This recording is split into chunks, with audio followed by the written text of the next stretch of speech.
vaisseau amiral autrichien.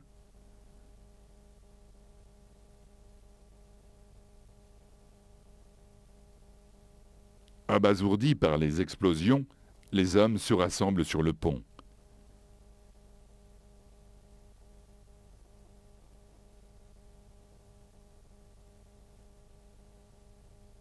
Ils attendent que le commandant leur donne l'ordre d'abandonner le navire. Mais l'ordre ne vient pas.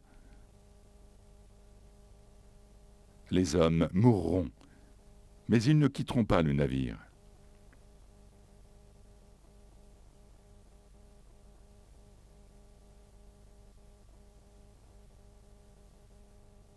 La guerre aérienne. Les pilotes émérites de toutes les nations participent au combat. Guynemer, Richthofen, Bishop, Nagesser, raid de Zeppelin sur Londres. Les pilotes se battent dans les airs avec bravoure. Beaucoup s'écraseront à bord de leur avion en feu. Ces héros de l'aviation fascinent entre autres le roi Albert Ier de Belgique et son épouse la reine Élisabeth. Le couple royal rencontre Nagesser qui a connu de nombreuses victoires aériennes et qui périra lors d'un vol transatlantique. Le pilote emmène le roi Albert à bord de son appareil.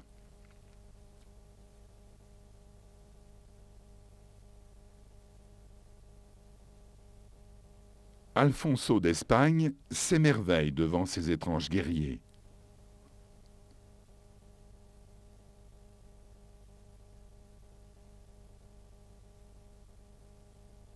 Le baron von Richthofen, au centre, est connu sous le nom de Baron Rouge en Allemagne. Il a abattu 81 avions. À son tour, il périra bientôt sous les tirs britanniques. Le cirque volant de Richthofen devient la fierté des Allemands. Il vole à haute altitude pour fondre sur ses victimes en faisant feu. Voici le capitaine Guynemer, âgé de 22 ans. Les Français le considèrent comme un chevalier volant. Il vise parfaitement ses cibles et comptabilise 53 avions allemands à son tableau de chasse. Quentin Roosevelt, quant à lui, perd sa première bataille. Il périra rapidement à bord de son avion. D'Annunzio, le poète italien, largue au-dessus de l'Autriche des tracts appelant à la paix. Nombreux sont alors les héros de l'aviation. Bishop, Bölke, Immelmann, Rickenbacker. Les armées disposent de ballons d'observation et d'avions spécialisés dans la chasse de ces ballons. Le pilote américain, Frank Luke, est l'un des plus illustres chasseurs de ballons d'observation. En effet, ces engins sont des outils précieux pour l'armée, puisqu'ils permettent d'observer les positions de l'artillerie et le mouvement des troupes. Difficilement manœuvrables et dissimulables, les ballons d'observation représentent des proies faciles pour les pilotes. Au sol, les hommes se dépêchent de redescendre le ballon. Les mitrailleuses des défenses antiaériennes tentent de dissuader l'ennemi. Mais il est obstiné, imprudent. Il est chargé d'abattre le ballon. Il obéira à ses ordres. Il mitraille sa cible avec acharnement.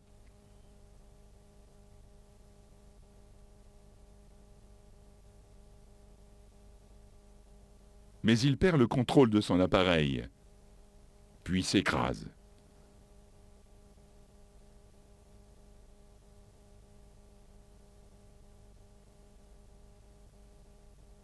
Le lendemain, ses camarades le vengeront. Calciné.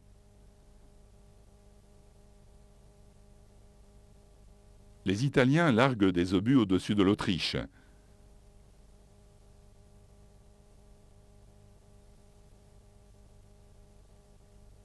Les avions bombardent les tranchées ennemies.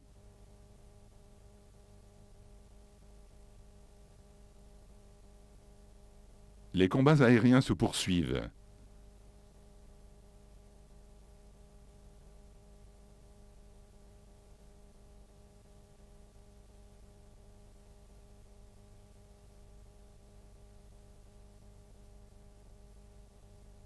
Un chasseur de ballons d'observation, seul avec sa proie, sous les yeux de millions de soldats.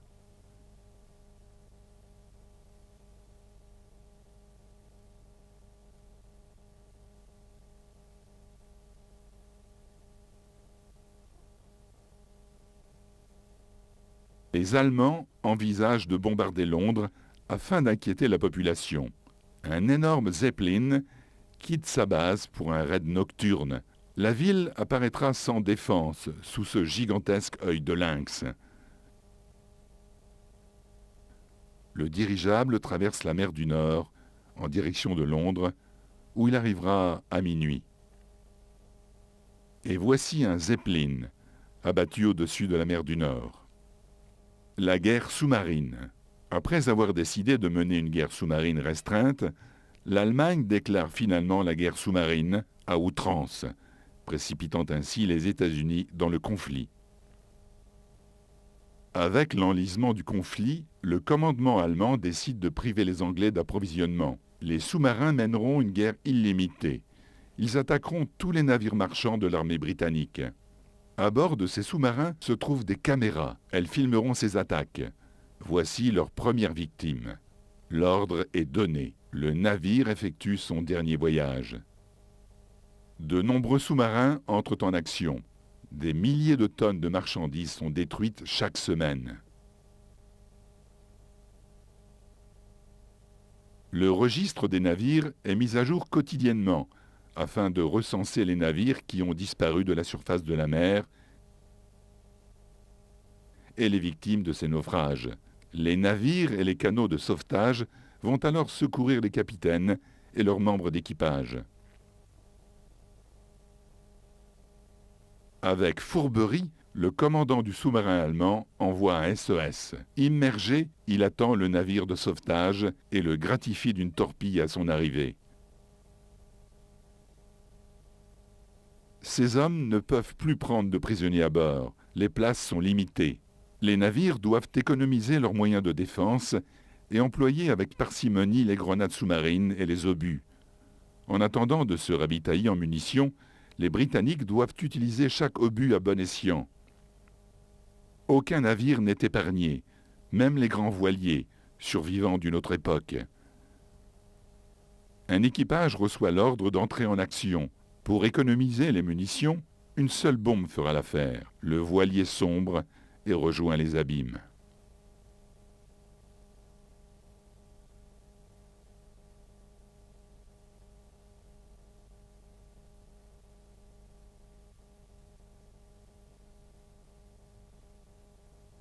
Un autre navire est repéré. Il faut d'abord l'observer. Est-ce un piège? Non.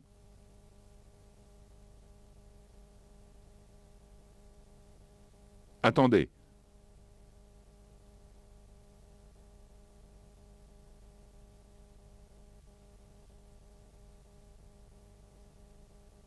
« 5 degrés à tribord. Attendez le signal pour lancer les torpilles. Allez-y.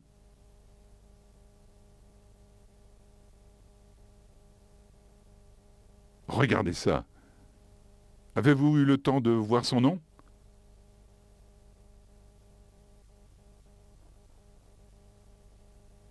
Ces marins ne sont pas inoffensifs.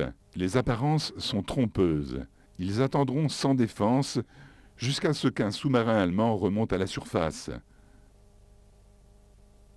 Les canons sont alors dégagés pour faire feu, et le U-boat est détruit. Un autre navire britannique, un Q-ship, piège un sous-marin, et tout l'équipage se rend.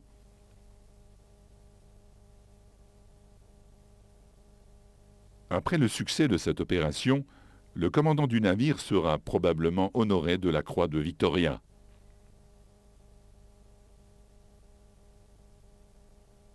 Mais les submersibles sont nombreux à sillonner les fonds marins, à l'affût des navires, et les naufrages continuent. Le bateau piégé va recevoir des torpilles à bout portant.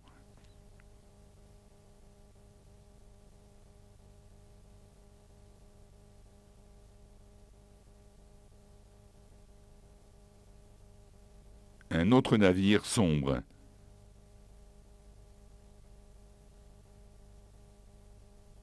Puis un autre.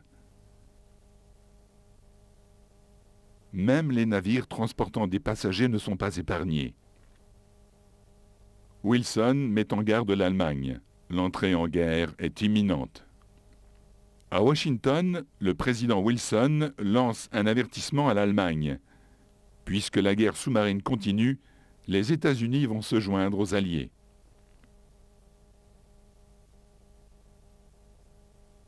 Pershing est nommé général de brigade. Il arrive en Angleterre à bord du Baltique, puis se rend en France. À Paris, il visite les Invalides où repose Napoléon.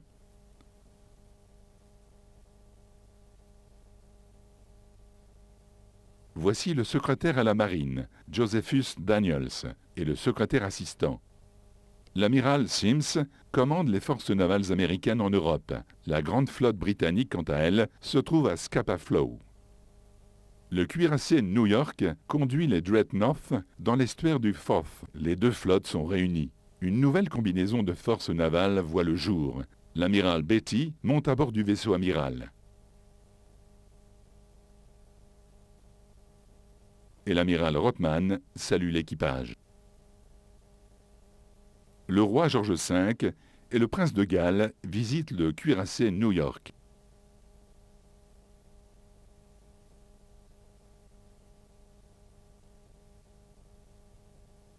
En arrière-plan, les patrouilles britanniques partent pour la mer du Nord. Un quintet d'honneur se trouve sur le vaisseau amiral.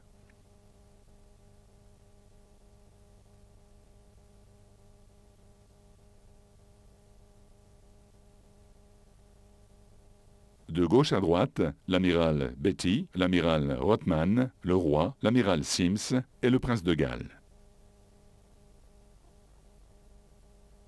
Les États-Unis déploient toute leur puissance pour entrer en guerre. Une armée de 2 millions d'hommes est envoyée en France pour soutenir la cause alliée. L'Amérique est mobilisée. À New York, les premiers volontaires sont acclamés sur la 5e avenue. Sur les embarcadères, de jeunes soldats montent à bord des transports. Ils sont des milliers et des millions d'autres leur emboîteront le pas. Les Allemands n'ont qu'à bien se tenir. Les ponts sont bondés de soldats impudents en route pour les champs de bataille français. La première vague américaine.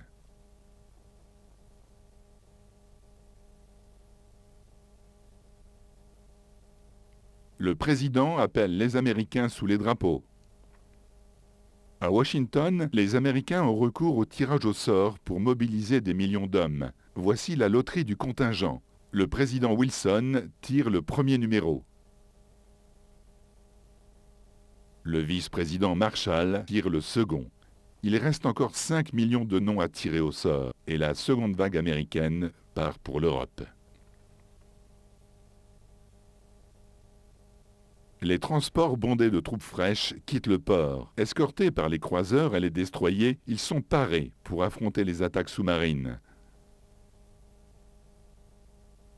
À bord, il y a des membres de la Croix-Rouge. En bas, ceux qui le souhaitent peuvent se restaurer.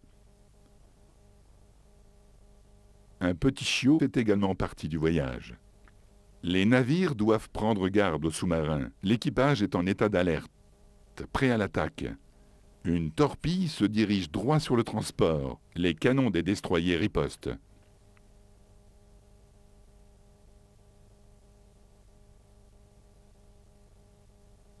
Des grenades sous-marines sont larguées et des canons spécialement conçus pour cette guerre sous-marine lancent des charges de TNT. Mais le commandant du submersible rate sa cible et les transports poursuivent leur long voyage à travers l'océan Atlantique houleux.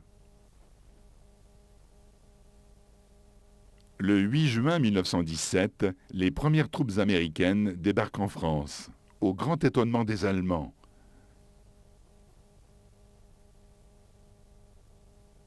Les Yankees se mettent en route pour Paris. Enfin, les voilà arrivés. Ils sont acclamés par un peuple français en liesse. Les fleurs pleuvent. À Londres, pour la première fois de l'histoire, les soldats américains défilent dans les rues. Depuis le balcon, l'ambassadeur Walter Hines Page et l'amiral Sims regardent le défilé. Deux nations